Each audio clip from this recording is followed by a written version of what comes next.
Фактически баба ми е варненка, кореняк варненка. Оженва се за дядо ми, който пък е доброжанец. И създават семейство. Баба ми е учителка по математика. Дядо ми е бизнесмен. Той е търгувал изключително с Египет. Изнасял е зърно за Египет. Имали са 4 деца, от които и 4 му деца са завършили Роберт колеж в Истанбул. Баща ми, най-големия брат Илия, живее във Варна, има 2 деца, Тони и Пламен. Средният брат има 1 дете, Тони. Сестра му Мара има 1 син, Стевчо, който почива много млад също.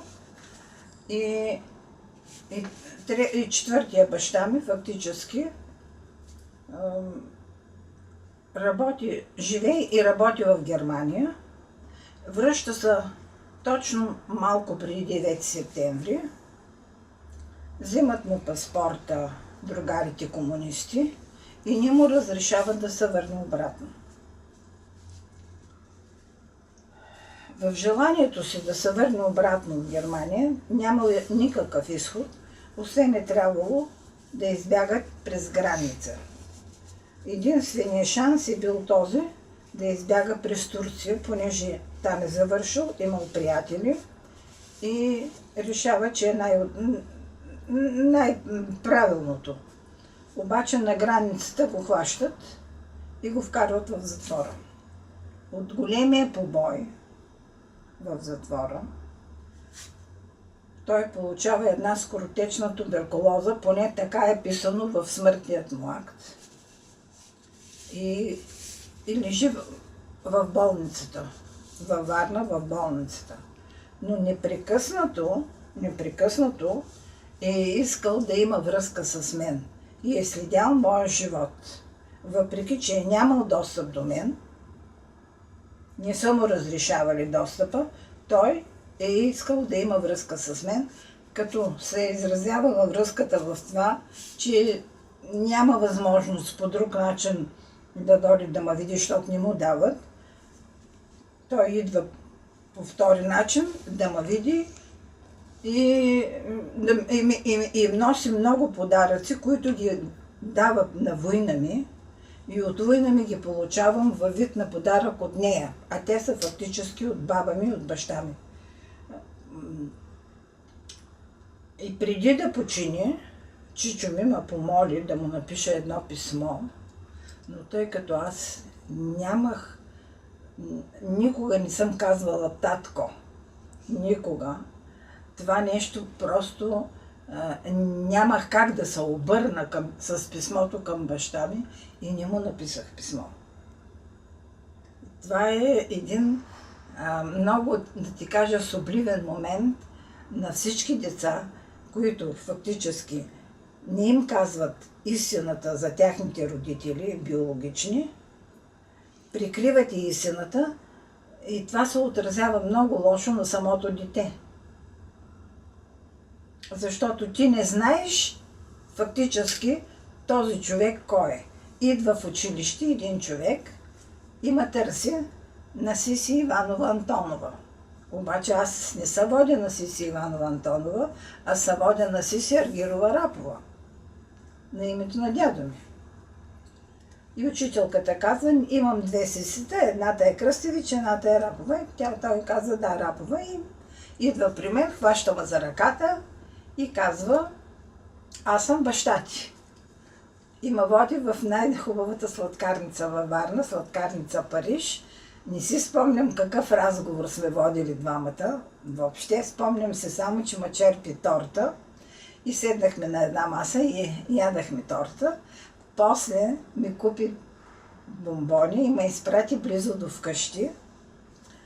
И аз с тези бомбони отивам в къщи и казвам, мамо, ти знаеш ли на баба ти Сичка, която фактически нито ми е била баба, нито ми е била майка.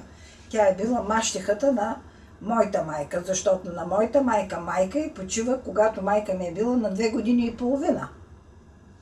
И когато отива вкъщи и казвам, знаеш ли кой дойде в училище? Кой дойде? Баща ми. Каза, кое дете има 2 бащи и 2 майки? Няма такива. Той идва да те открадне. И знаеш ли какво ще направи с теб?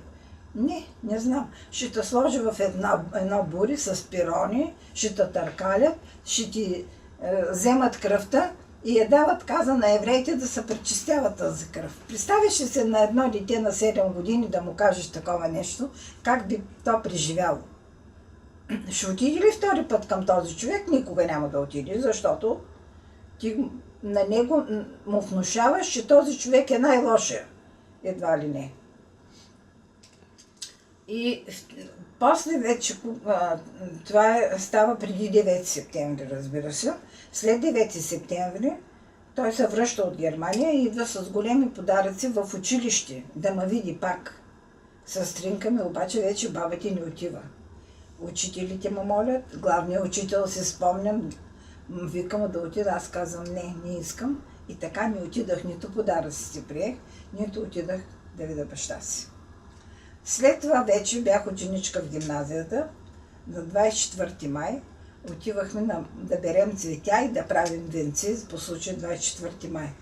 Бяхме в една градинката до часовника във Варна с съученици, нали там. И някой ми вика, си, една моя съученичка сяда на една пейка с един мъж, който води 2 деца. И той казва, аз съм бащата на Сиси. След като той си тръгва, идва чичо ми и стринка ми и тръгват заедно, съученичката ми каза, знаеш ли кой е този човек? Аз викам, не. Това е баща ти. Те се обръщат и ме гледат и аз ги погледнах и това беше виждането ми, което съм го видяла баща ми. Достъп съм нямала никога, никакъв контакт и как мога да кажа, за мен фактически този човек излиза, че е чужд човек за мен. Разбираш ли, аз никога не съм живяла с него и никога съм нямала контакт и обращение към него татко, което е много голяма грешка. Аз като гледам сега филмите, които прожектират турците, именно тези филми ме навеждат до моя живот, до моето детство. Момичето, което казва на момчето, от което има дете, детето казва на чуждия човек татко, а на таткото вика батко. И казва, аз ще му кажа, като му дойде удобния момент. Той удобния момент може никога да не дойде. Нали така? Така че тези неща се казват много правилно, още докато детето е малко. То трябва да знае своите биологични родители, независимо от това какви са те. Но, за съжаление, не всички го правят, както ти казвам във филма. Аз ще му кажа, като дойде удобния. Кога ще дойде този удобен момент и когато момчето вече води дело, за да се установи, че действително той е бащата, става една голяма патърдия и тя казва, ти си егоист, ти това, ти онова, защо трябва да му кажем сега на детето, което не е правилно, според мен. Родители, внимавайте! Особено тогава, когато имате деца и действително кажете на децата истината, за да се знаят своите биологични родители и да не става грешка в живота. Случват се всякакви неща, нали? Това е неизбежно, в живота всичко става, но в край на краищата от голямо значение как ще бъдат представени нещата. Това е. Страната на моя баща от страната. А пък дядо Тергир, той е имал само една. Те са били 3 деца, още един брат, който почива млад и няма деца. И една сестра, която има 2 деца. Дядо ти Стефан, на леле ти Цеца и на леле ти Добче баща ѝ. И леля дочка, която и тя няма деца и си осиновява едно дете. Но най-близките ми роднини са били Лелите Цеца и Лелите Допче. Защото съм израснала, война ми Бог да я прости, лека и пръст няма да забравя никога. Беше много възпитан и добър човек. Тя просто никога не ме делеше и аз бях като предатък или тя, както казваше, моята трета дъщеря. Много му обичаше и аз много я обичах. Беше много добър човек, никога няма да го забравя, защото казвам ти, тя се държеше много мило с мен. Но и другото положение, че фактически аз не само не знаех кой е баща ми, но не знаех коя е майка ми. И някога съм мислила, че майка ми може би ми е сестра, което изобщо няма никаква връзка. Докато от баща ми съм получавала много, от майка ми съм получавала нищо. Това е живота. Майка ми, баща ми след като се развежда с майка ми, не се оженва и почива без да се е оженил, след което ми остава 2 апартамента, наследство, в центъра на Варна. Докато за разлика от майка ми се оженва веднага, създава едно семейство глупаво, оженва се за един капелмайстор на военната музика във Варна, който е голяма пиеница. Страшна пиеница. Добре пианото играе. Моля? Добре пианото играе. Не те разбрах. Пианото ли играе добре? Майка ми. Не, тази за тя, която се е оженил. Не. Беше капелмайстор на военната музика. Знаеш какво значи? Диригент на военната музика. Фактически. И ти казвам, един човек, който много голяма грешка е направила, но някога човек греши в живота си, защото е млад, защото няма кой да го напъти и когато нямаш майка и си млад, много е трудно. Много, страшно много. Тя кое дете е била на дядо Аргир?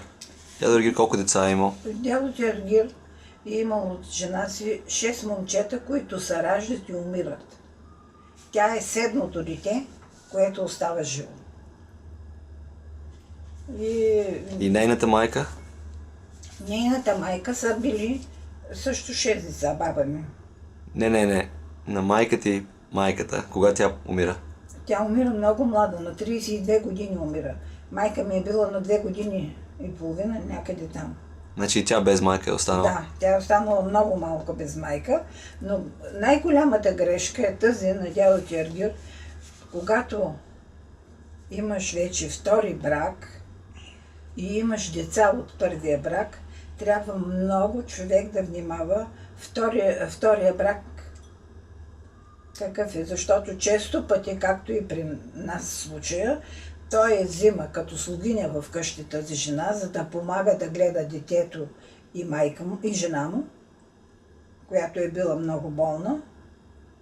И същевременно след това той се оженва за нея. И това е голямата му грешка. Но сега аз не мога да го съдя. Така е сметнал, че е правилно, така го е направил. Колко знаеш за майка си? Колко пъти си я виждала? Майка ми много рядко съм я виждала. Тя никога не се е интересувала от мен. Абсолютно за разлика от баща ми. Спомням си един път на Маскиров. Нали знаеш на Маскировия, когато се маскирват? Да. Една жена се качва по стълбите в къщи, влиза в стаята. Дядо ти Аргир и баба ти всичка бяха вътре. Като влезе и тя, те излязаха. Тя се огледа на огледалото, завъртя се и се замина. Това беше едното ми виждане като дете. Иначе никога не ме е потърсвала и никога не ми е правила някакъв подарък. Единственият подарък в живота си от майка си, който съм получила, са били едни сандали. Това беше единствен и последен. Първи и последен път. Нямала съм абсолютно нищо. И понеже тя имаше дъщеря от втория брак, тя си живееше с нея. Те смятаха, че смятала, че фактически това е детето й. Мен изобщо са ме елиминирали по всички посоки. Не са смятали, че съм им дете. Това е друго. Какво искаш да ти кажа?